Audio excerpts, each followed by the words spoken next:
আমাকে খেতে বলো না। কিন্তু সারাদিন আপনি কিছুই খাননি। হ্যাঁ, আপনি এবং লুত পাহাড় থেকে নেমে আসার পর কিছু একটা হয়েছে। আমাকে বলুন, কি হয়েছে? কিছুই না। আমরা একসাথে এই এতগুলো বছর কাটানোর পর আপনি কিছুই আমার কাছে লুকাতে পারবেন না। আমি আপনাকে ভালোভাবেই চিনি। যা ঘটেছে তা তুমি বিশ্বাস করবে না। বলার আগেই কেন সিদ্ধান্ত নিচ্ছেন? আমাকে বলুন, তারপর জানতে পারবেন আমি বিশ্বাস করি বা করি না। লুতকে সাথে নিয়ে পাহাড়ের উপর উঠছিলাম। ওঠার পর তাঁবু স্থাপনের জন্য একটা ভালো জায়গা খুঁজছিলাম। আমি এক অসাধারণ এবং সুন্দর দৃশ্য দেখলাম। আমার সারা জীবনে এমন অপূর্ব সুন্দর দৃশ্য নিজের চোখে আমি কখনোই দেখিনি। সত্যি? হ্যাঁ, তুমি অবশ্যই নিজের চোখে আমার সাথে গিয়ে সেটা দেখবে। আচ্ছা বেশ, তারপর কি হলো? কিছু একটা দেখতে দেখতে লুত একটু দূরে চলে গেল। এবং তারপর? একটু পরেই গায়েবী আওয়াজ শুনলাম সারাই। বজ্রধ্বনির মতো একটা স্বর ভেসে এলো, ইব্রাহিম, ইব্রাহিম। আপনি কি করলেন? আমি নিজের চারিদিকে ঘুরে ঘুরে গায়েবী আওয়াজের উৎস খুঁজতে থাকলাম। খুঁজে পেলেন? পাইনি। এটা মহাকাশ থেকে ভেসে আসছিল। আপনি কি করলেন? আমি বিস্ময়ে অভিভূত হয়ে ভয়ে হাঁটু ভেঙে বসে পড়লাম। হঠাৎ আবার সেই কণ্ঠ ডাকল এবং বলল, ইব্রাহিম, তোমার বংশকে।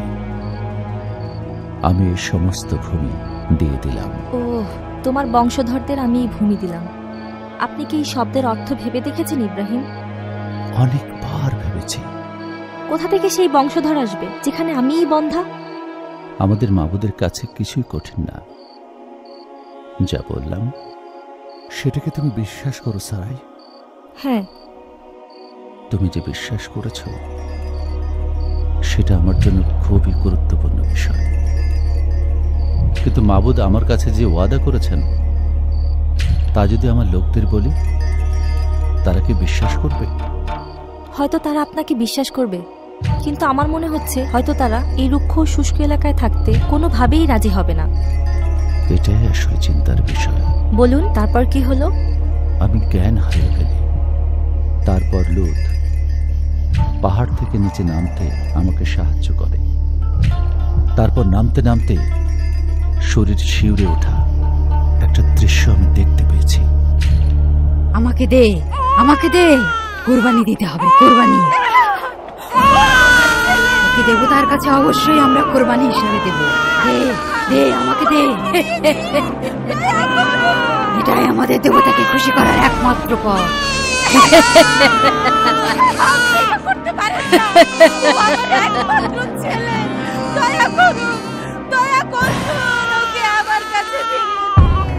থামো, যথেষ্ট হয়েছে। শত শত বছর থেকে শত শত কোরবানি হয়েছে এই গাছের নিচে। আপনি এটা থামাতে পারেন না। মাবুদের কাছে মানুষ কোরবানি একেবারে নিষিদ্ধ। ভয় পাবেন না, আপনার শিশু ইব্রাহিমের কাছে নিরাপদ। কিন্তু বুড়ি জাদুকরি এই ব্যাপারে সন্তুষ্ট হলো না। কে জাদুকরি যার সন্তুষ্টির জন্য কথা বলছো? গাছের নিচে থাকে, জাদুবিদ্যা এবং কবচ দিয়ে ভাগ্য খোলে। সে শয়তান এবং অপদেবতা ডাকতে পারে। আমরা যা করতে বলবো তারা তাই করবে। এখন অবশ্যই সে আপনার উপর প্রতিশোধ নেবে। চলো, এখান থেকে চলো। অভিশপ্ত, আপনি অভিশপ্ত। আমি আপনার উপর প্রতিশোধ নেব। এই ঘটনায় আমি খুব ভয় পাচ্ছি ইব্রাহিম। ভয় পেও না সারাই, খোদা আমাদের সাথে আছেন।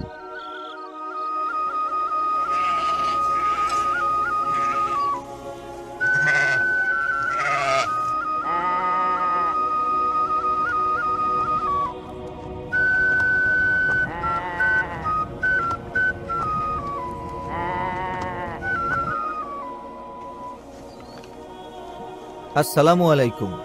ওয়ালাইকুম আসসালাম। এখানে বসে না থেকে কেন তুমি নিচের উপত্যকায় যাচ্ছ না? ঠিক আছে মনিব।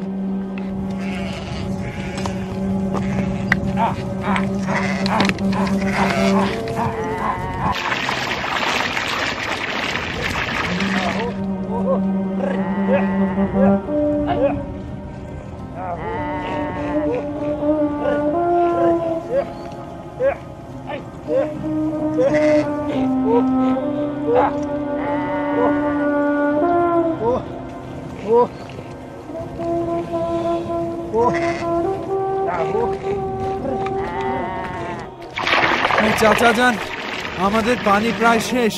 আমরা যদি পানি না পাই বা অন্য কোথাও চলে না যাই, তাহলে তৃষ্ণায় আমরা সবাই এখানে এই মরুভূমিতে মারা যাব। আগামীকাল আমরা পাহাড়ের উপর উঠে কোরবানগাহ তৈরি করব। একটা কুরবানগাহ? ইবাদতের জন্য। না, আমাদের হাতে সময় নেই। আমি শুনেছি কাছেই একটা জায়গা আছে, সেখানে একজন বুড়ি জাদুটোনা করে তাবিজ দেয়। তার কাছ থেকে যদি একটা তাবিজ নেওয়া হয় এবং ওই কোরবানগাহের উপর যে গাছ আছে সেখানে টাঙিয়ে দিলে বিষয়টা কেমন হয়? হ্যাঁ হ্যাঁ, এটাই আমাদের সাহায্য করবে। ভুলে যাও এই জাদুটনা এবং তাবিজের কথা। উপরে মাবুদের ইবাদত করব। খোদা, তিনি ছাড়া আর অন্য কোনো মাবুদ নেই। ইব্রাহিম, আমাদের অবস্থা দেখুন, পিপাসায় আমরা মারা যাব। আপনার মাবুদ হারানে রয়ে গেছে, আমাদের সঙ্গে আসেনি। তাহলে সাহায্যের জন্য কেন স্থানীয় দেবতাদের খোঁজ করব না? আগামীকাল পাহাড়ে উঠে আমরা মাবুদের জন্য একটা কোরবানগাহ তৈরি করব, যিনি আমাদের এই ভূমি দিয়েছেন। আপনি কি কুরবানি দিবেন? নিখুঁত একটি ভেড়ার বাচ্চা। ওটা তাহলে খুঁজে বের করতে হবে। ইলিয়াসর, বলুন। আমাদের পাল থেকে সেরাটা বেছে নাও। ঠিক আছে। এবং সবাইকে বলো। ঠিক আছে মনিব। যাও।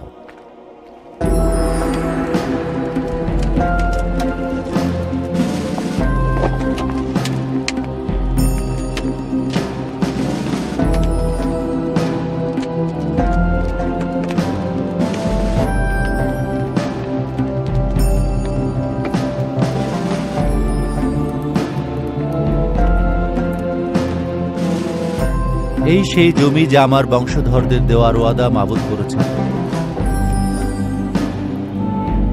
এইটা চাচা, এটা একেবারেই শুকনো, এমনকি পাখিরাও চলে গেছে। এখানে কোনো পানিও নেই। সমস্ত মানুষ এখান থেকে চলে গেছে। আমার শুধু মনে হচ্ছে এটা ভুতুরে জায়গা। আপনি কি আপনার মাবুদকে জিজ্ঞাসা করেছেন যে কেন সে আপনাকে এই মৃত্যুপুরী দিয়েছে? আমরা এত দূর এসেছি এই রুক্ষ জমি দেখতে। শুষ্কতা দূর হয়ে যাবে এবং সবকিছু আবার আগের সেই অবস্থায় ফিরে আসবে। সেই বুড়ো লোকটি যেমন বলেছিল যে এই জায়গা একসময় সবুজ এবং ফলবতী ছিল। সবকিছু আবার সেই আগের অবস্থায় ফিরে যাওয়ার আগেই এই রুক্ষ শুষ্ক জায়গা আমাদের সবাইকে মেরে ফেলবে। আমরা কুয়া খুঁড়ব। আমি নিশ্চিত খোদা অবশ্যই আমাদের চাহিদা পূরণ করবেন। আমি যখন সেই গায়েবী আওয়াজ শুনতে পেলাম, সেই স্বর বলছিল, ইব্রাহিম, এই জমি আমি তোমার বংশধরদের দিলাম।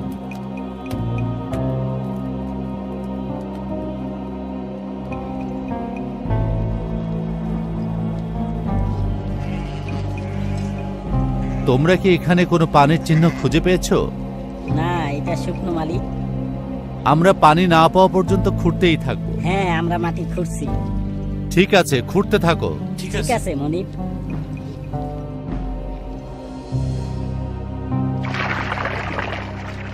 আমাদের আর কতটুকু পানি আছে? খুব বেশি হলে 2 দিনের জন্য মনিব। তারপর আমরা পিপাসায় মরব। হ্যাঁ, আমাদের খোঁড়া এই কুয়ায় পানির চিহ্ন যদি না পাই, তারপর কি হবে? অন্য কোথাও চলে যাওয়ার জন্য আমরা মালিককে বুঝাবো। ঠিক আছে। আমার কথায় কিছু মনে করবেন না বেগম। আপনি কি মালিককে আকর্ষণ করার চেষ্টা করছেন না? এটাই হয়তো গর্ভধারণের জন্য সঠিক সময়। চেষ্টা করেছি, কিন্তু এ ব্যাপারে তিনি সাড়া দেননি। তিনি খুবই উদ্বিগ্ন হয়ে আছেন। তিনি সবসময় তার লোকদের জন্য চিন্তিত, কারণ পানির অভাব। সবসময় ভাবছেন তার কি করা উচিত। এই যে বেগম, এটা নিন, আপনি এটার গন্ধটা শুকুন।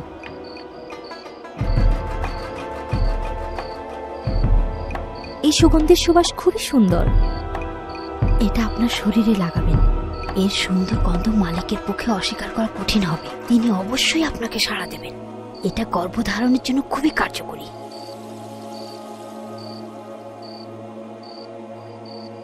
মালিকের সাথে বিছানায় যাওয়ার আগে আপনি এক পাত্র সিদ্ধ ঔষধি পান করবেন।